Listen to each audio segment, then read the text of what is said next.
And I'm going to tell you about one more script which maybe has a happier ending.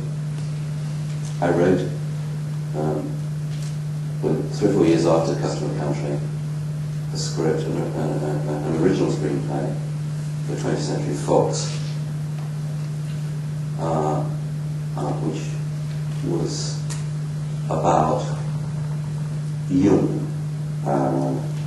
at the very beginning of his career, when he had been reading books by Freud and decided to treat a patient, a young Russian patient, in his hospital using the Freudian method, which, as far as he could tell, no one had ever used before, including Freud.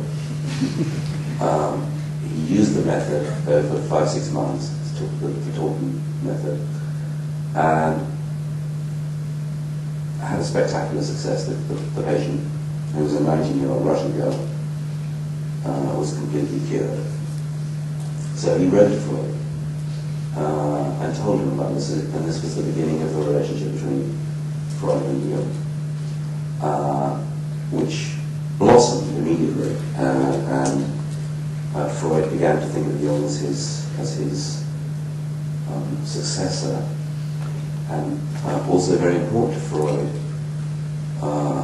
was the fact that Jung was not Jewish, because the psychoanalytic movement was under tremendous attack, a lot of the tone of which was anti-Semitic.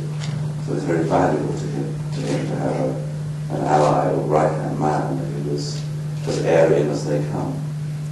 So, however, what happened was that Jung, the Russian girl, stayed in Zurich and was so impressed by what had happened to her and how she'd been cured. She went to the University of Zurich herself to study psychology. So stayed in Zurich, kept in touch obviously with Jung, and 3 or 4 years later they began an affair. And they had an affair which lasted 3 or 4 years. And at a certain point Jung withdrew from this, and the girl told, it was called Sabine Spielberg, told Freud, applied to Freud to become a patient of his, and told him all about it. He then wrote to Jung. Jung denied everything.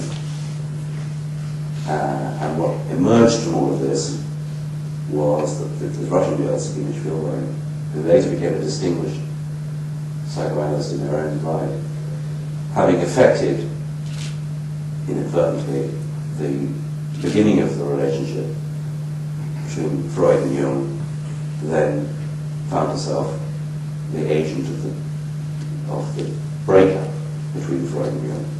So it's a fascinating story. And took an enormous amount of research and so on. So I wrote the script. I wrote the script for Fox and for Julia Roberts' company. And the notion was, you can smile when you hear this, but the notion was that Julia Roberts would play this Russian girl. And as far as I know, she quite liked the script, but her people were appalled at the idea. Appalled at the idea that this could possibly be a suitable vehicle for Julia. So anyway, for one reason or another, the whole thing fell through. And so I thought, well, I'm damned I'm going to let this go, because I really thought this was a very, very interesting subject. So what I did was I wrote a stage play based on the same material. And the only hurdle was that, of course, I had to get permission from 20th Century Fox, who owned the screenplay. And fortunately, they were they were extremely reasonable. I think because Julia asked them to be reasonable. And in return for 5% of the box office of the play, which was not a lot of money, they gave me back the rights to use this material. So I wrote a play, which was done at the National Theatre in 2002. It was very fun. And then an extraordinary thing happened, which was a couple of years later, actually more than a couple of years later, a couple of years ago, I had a call from David Cronenberg, who said, "I've read this play that you wrote. I think it would make rather a good film." So I kept stum. And I wrote a screenplay for David Cronenberg, which I hope he's going to do next year. So that's one way through the labyrinth. And actually, well, I'm hoping to repeat with another script that I wrote a couple of years ago, which seems to be going nowhere. And in short, it's an absolute lottery. Before we leave, I would love to answer any questions that any of you have.